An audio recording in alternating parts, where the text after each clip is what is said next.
बिस्मिल्लाहिर्रहमानिर्रहीम।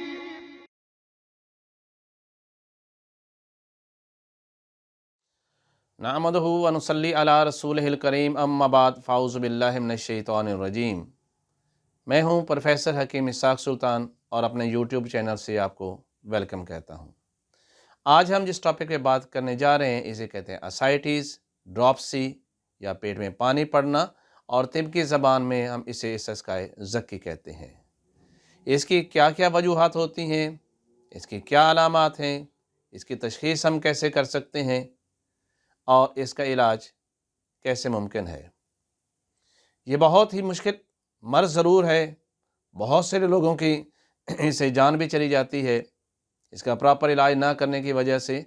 लेकिन हम आखिर में आपको एक ऐसा नुस्खा बताएंगे जो मैंने 30 साल की प्रैक्टिस में बकसरत इस्तेमाल किया और बहुत सारे मरीज़ों को अल्लाह ताला ने शफ़ा दी। अगर आपको मेरी ये वीडियो पसंद आए तो इसे सब्सक्राइब कीजिएगा, अपने दोस्तों को फॉरवर्ड कीजिएगा, ताकि ये एक सदका जारिया के तौर पर इल्म जो है वो तमाम लोगों तक पहुंच जाए। और इस मर्ज़ को अगर इब्तदा में ही पकड़ लिया जाए, इसकी प्रॉपर तशख़ीस हो जाए तो ये 100% काबिल इलाज है। लेकिन जिस वक़्त लिवर सिरोसिस हो जाता है, मर्ज़ अपनी इंतहा को पहुंच जाता है, तो ये फिर बहुत मुश्किल होता है और बहुत सारे मरीज़ों जान भी चली जाती है। तो मैं आपको बताता हूँ कि पेट में पानी पड़ने की क्या क्या वजूहात होती हैं। इसकी काफ़ी सारी वजूहात हैं, जिनमें ख़ास तौर पर आंतों की टीबी होना, आंतों का कैंसर होना, लबलबे की सोजिश जिसे हम पैंक्रियाटाइटिस कहते हैं, जिगर का कैंसर हो जाना, गुर्दों के अमराज जिसकी वजह से भी पेट में पानी पड़ता है, जिसे हम नेफ्रोटिक सिंड्रोम कहते हैं, और जिगर का सिरोस हो जाना जिसकी वजह से पोर्टल हाइपरटेंशन हो जाती है। जिगर को खून दो तरीक़ों से पहुंचता है, एक तो ये है हेपेटिक आर्टरी के ज़रिए और दूसरा पोर्टल वेन के ज़रिए। पोर्टल वेन से खून जो है वो जिस्म के निचले हिस्से से आता है, और पोर्टल वेन तिल्ली की वेन, सेप्लेनिक वेन, छोटी आंतों की वेन, सुपीरियर मेजेंट्रिक वेन, और बड़ी आंतों की वेन इन्फीरियर मेजेंट्रिक वेन के मिलने से बनती है, जिससे पूरे निचले धड़ का खून जो है वो जिगर में आता है, और जिगर से ये खून जिगर की छोटी छोटी वरीदें जिसे हम वेन्यूल्स कहते हैं, इनमें से गुजरता है।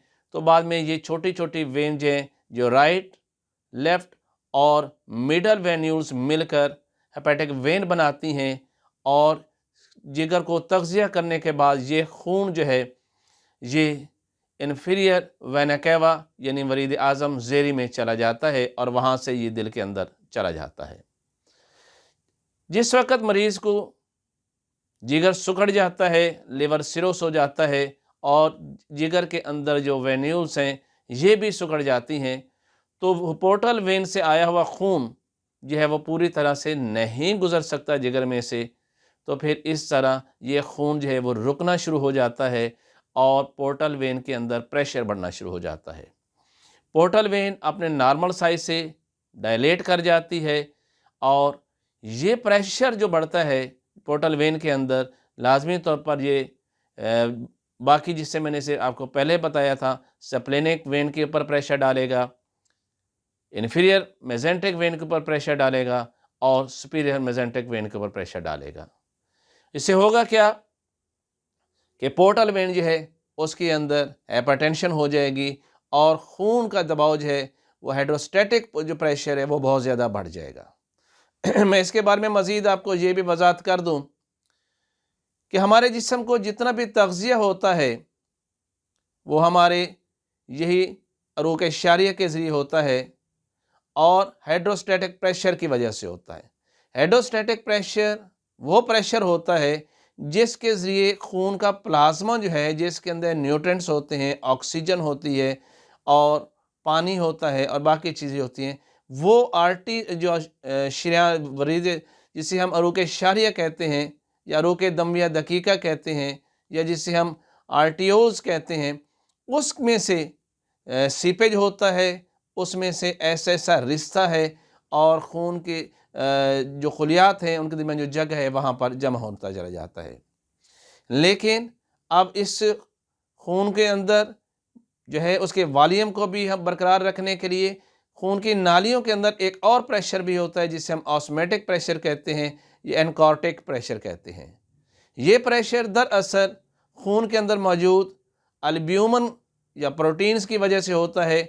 जब खून के अंदर प्रोटीन का लेवल पूरा हो रहता है तो फिर ये प्रेशर जो है इसकी वजह से जिस वक़्त ग़िज़ा का तग़ज़िया हो जाता है तो प्लाज्मा जो है वो वापस खून की नालियों में आ जाता है। जिस वक़्त तक ये हाइड्रोस्टैटिक प्रेशर और ऑस्मेटिक प्रेशर ये इनके दरमियान एक ख़ास जो है वो रेशो होती है, जब तक ये बरकरार रहती है तब तक जो है वो जो प्लाज्मा जो है उसकी मिकदार खून के अंदर पूरी रहती है और जिसमें किसी भी जगह पर जो है यानी इंटरस्टिशियल स्पेस जो है या किसी और जगह पर भी पानी का इस्तेमाल नहीं होता। लेकिन जिस वक़्त जो है लिवर सिरोस हो जाता है और जिस वक़्त पोर्टल हाइपरटेंशन हो जाती है तो उस वक़्त ये तो हाइड्रोस्टैटिक प्रेशर बहुत ज़्यादा बढ़ जाता है। और दूसरी तरफ आपको ये भी पता है कि जिगर जो है वो प्रोटीन प्रोड्यूस करता है, लेकिन जब लिवर सिरोस हो जाएगा, जिगर सिकुड़ जाएगा, जिगर के खुलियात ख़राब हो जाएंगे, तबाह हो जाएंगे, तो फिर ये प्रोटीन नहीं बना सकेगा।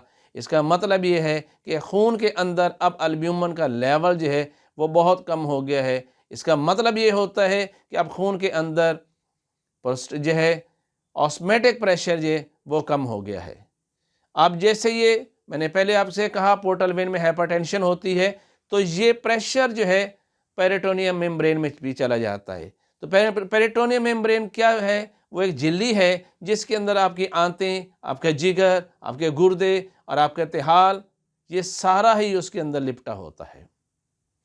जिस वक़्त ये हाइड्रोस्टैटिक प्रेशर जो है वो पेरिटोनियम मेम्ब्रेन पे बहुत ज़्यादा हो जाता है तो उससे फिर यह प्लाज्मा पेरिटोनियम जो वेन्स हैं वहाँ से सीपेज होना शुरू हो जाता है, वहाँ से बहना शुरू हो जाता है और पेट के अंदर जमा होना शुरू हो जाता है, जिसकी वजह से पेट के अंदर पानी बढ़ जाता है।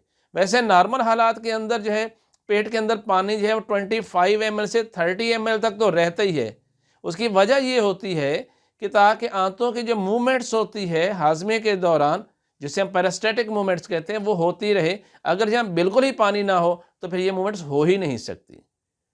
लेकिन अगर ये थोड़ा सा ज़्यादा कभी हो भी जाए किसी वजह से तो फिर ये रीअब्जॉर्ब हो जाया करता है, इसे दोबारा खून के अंदर जज़ब कर लिया जाता है। लेकिन जब हाइड्रोस्टैटिक प्रेशर बढ़ जाता है पोर्टल वेन की हाइपरटेंशन की वजह से तो फिर जो है वो पानी बदस्तूर जो है, ये प्लाज्मा बदस्तूर जो है वो पेट के अंदर जमा होना शुरू हो जाता है। इसकी 3 अक़साम होती हैं। एक तो हम कहते हैं mild ascites, number 2 moderate ascites और नंबर 3 जो है सीवियर असाइटिस। मॉडरेट असाइटिस में आमतौर पे पता ही नहीं चलता, क्योंकि अगर 500 ml से कम पानी पेट के अंदर हो तो महसूस ही नहीं होता, इसकी कोई अलामत भी नहीं होती। लेकिन जब ये 500 ml हो जाता है ये पानी जो पेट में है तो फिर जिसकी बाकायदा नज़र आना शुरू हो जाता है, पेट बढ़ना शुरू हो जाता है और इसे आम बंदा भी देखते हुए, मुआले तो दूर की बात है, एक आम बंदा भी देखता हुए तो उसे महसूस होता है कि पेट बढ़ रहा है। और इसमें पेट जब वो साइडों से नहीं बढ़ता बल्कि सामने से बढ़ता है, तूंद जो बढ़ती है और मरीज़ की नाफ जो है वो भी बाहर आ जाती है। लेकिन सीवियर असाइटिस के अंदर 2000 ml से 3000 ml तक जो पानी है वो भी पेट में जमा हो जाता है और ऐसे लगता है जैसे कोई चमड़े की मशक के अंदर पानी जैसे भरा जाता है, उस तरह इंसान का पेट जो है वो बहुत बड़ा हुआ नज़र आता है। उसके ऊपर बारीक बारीक खून की जो नालियाँ हैं नीले नीले रंग की वो भी उभर आती हैं। तो इस वक्त जो है ये मरीज़ जो है उसको अंदर हम कहते हैं इसको इसका ज़की हो गया है। अब होता क्या है कि जिस वक्त पोर्टल वेन के अंदर प्रेशर बढ़ा तो तिहाल के ऊपर स्प्लीन की जो वेन है उसके अंदर भी प्रेशर बढ़ जाएगा। तो स्प्लीन जो है वो उसे हम कहते हैं वो बढ़ गई, अज़्म तिहाल हम उसे कहते हैं, स्प्लीनोमेगाली कहते हैं। उस वक्त ये हो जाता है।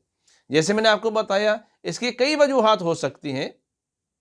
यानी अगर पेरिटोनियम जो है उसमें बैक्टीरियल इन्फेक्शन हो जाए पेरिटोनियम मेम्ब्रेन के अंदर, तो उससे भी पेट में पानी पड़ सकता है। लेकिन इस वक्त हम जिस बात को डिस्कस करेंगे वो जिगर की खराबी की वजह से, लिवर सिरोसिस की वजह से पेट के अंदर जो पानी है वो क्यों पड़ जाता है। दरअसल किसी भी शख्स को जब इब्तदा के अंदर वायरल इन्फेक्शन होती है, काला यरकान होता है जिसे हम हेपेटाइटिस बी और सी कहते हैं, तो यही अगर इसका प्रॉपर इलाज ना किया जाए, इसको कंट्रोल ना किया जाए, तो फिर यही तकलीफ बढ़ते बढ़ते अपने क्रोनिक फॉर्म में चले जाती है। इसे हम कहते हैं CLD problem, chronic liver disease problem. इसके अंदर आके मरीज का जिगर जो है वो उसमें सिरोसिस हो जाता है। अब इस मरीज को हमने ये तो देख लिया कि उसके पेट का पानी बढ़ा हुआ है, लेकिन इस मरीज में ये भी देखेंगे कि इसके पाँव के ऊपर भी स्वेलिंग आ जाती है। इसकी क्या वजूहत होती हैं, इसके बारे में मैं आपको बता देता हूं कि जिस वक्त मैंने कहा कि पोर्टल हाइपरटेंशन हो गई है, तो उस वक्त पूरा का पूरा खून दिल की तरफ नहीं लौट के जाता। तो इस तरह जिससे जो है तमाम आज़ा तक दिल जो है वो भी खून पूरी तरह सप्लाई नहीं करता। जिस वक्त गुर्दों का भी खून पूरा सप्लाई नहीं करेगा, तो खून जो है वो पेशाब को फिल्ट्रेट भी पूरी तरह से नहीं करेंगे। इसका मतलब ये होता है कि जिगर गुर्दे जो हैं उसका GFR जो है वो कम हो गया है। GFR क्या कहते हैं? ग्लोमेरुलर फिल्ट्रेशन रेट, यानी गुर्दों के पेशाब बनाने की जो स्पीड है वो कम हो गई है। यानी गुर्दे पेशाब कम बना रहे हैं, तो इसका मतलब ये हुआ कि जिस्म से पानी भी कम खारिज हो रहा है और सोडियम भी कम खारिज हो रहा है। तो फिर ये क्या होगा, ये जिस्म के अंदर रुकना शुरू हो जाएगा। इसके अलावा जैसे लिवर सिरोसिस होता है, गुर्दे जो हैं वो एक हार्मोन्स पैदा करते हैं जिसे एड्रेनलिन हार्मोन्स कहते हैं। इस हार्मोन्स की वजह से सोडियम जो है वो जिस्म में रुकना शुरू हो जाता है। यानी ये हार्मोन सोडियम को जिस्म के अंदर एब्जॉर्ब करता है। और आपको पता है कि जब सोडियम जिस्म में एब्जॉर्ब होगा तो सोडियम पानी को अपने साथ भी रिटेन करता है, उसे रोक लेता है। तो इन दो वजूहात की वजह से जो है वो पानी जो है वो जिस्म में रुकता है, जिस्म के खुलियात के अंदर रुकता है, और इसे हम कहते हैं पेडल ओडीमा, यानी पाँव के ऊपर जो है वो वर्म और सोज आ जाया करती है। इसकी अलामात में क्या है कि पेट, इसकी अलामत सबसे ये है कि ये खुद ब खुद नज़र आ जाता है कि पेट बढ़ा हुआ है, पेट में पानी पड़ा हुआ है। यानी मोटापे से जो पेट बढ़ता है वो एक अलग होता है, वो साइडों से बढ़ता है। लेकिन जब पेट के अंदर पानी पड़ता है तो पेट आगे की तरफ बढ़ता है, यानी उसकी तोंद आगे की तरफ निकल आती है, उसकी नाफ आगे की तरफ निकल आती है। मरीज को पेट के अंदर जो है वो तकलीफ़ होती है, उसे दर्द होता है, उसे हल्का हल्का बुखार हो जाता है, उसे पसीना नहीं आता, उसकी जल्द के मसामात बंद हो जाते हैं, उसे खाना हजम नहीं होता, उसे भूख नहीं लगती, उसे उल्टी और मतली महसूस होती है, उसे ऐसा लगता है उसने बहुत ज़्यादा खाया हुआ है। उसकी वजह क्या होती है? ये पेट का पानी जो है ये आंतों और मैदे के ऊपर दबाव डाल देता है, जिसकी वजह से मरीज़ को भूख ही महसूस नहीं होती। उसके तमाम जिस्म का गोश्त खुश्क हो जाता है, बहुत स्पीड से उसका वेट कम हो जाता है, लेकिन कार्टून की तरह उसका पेट बड़ा होता है। उसके सांस लेने में बहुत ज़्यादा दिक्कत होती है, उसका सांस बहुत छोटा छोटा आता है। उसकी वजह ये होती है कि जब पेट में पानी होगा तो ये हमारे मैदे के ऊपर जो डायाफ्राम लगा हुआ है उसको मूव करने के लिए जो है वो पूरी जगह नहीं मिलेगी। जब वो नीचे की तरफ पूरा मूव नहीं करेगा तो लंग्स पूरी तरह जो है वो एक्सपेंड नहीं हो पाएंगे, इसलिए ऑक्सीजन भी पूरी नहीं पहुंचेगी और सांस जो है वो बहुत छोटा छोटा आना शुरू हो जाएगा। अब हम इसकी अलामात की तरफ आते हैं, इसके तशखीस की तरफ आते हैं। तो ये सबसे आसान इसका जो तशखीस है वो तो अल्ट्रासाउंड है, जिससे हमें पता चल जाता है कि पेट के अंदर पानी कितना ml है, जिगर सुकड़ कर कितना अपने साइज में छोटा हो गया है। लेकिन जब जिगर सुकड़ जाता है, पोर्टल वेन जो है वो डायलेट हो जाती है, तिल्ली जो है वो बढ़ जाती है। तो ये सारी चीज़ों का हमें पता चल जाता है अल्ट्रासाउंड से कि आया ये माइल्ड असाइटिस है, मॉडरेट असाइटिस है या सीवियर असाइटिस है।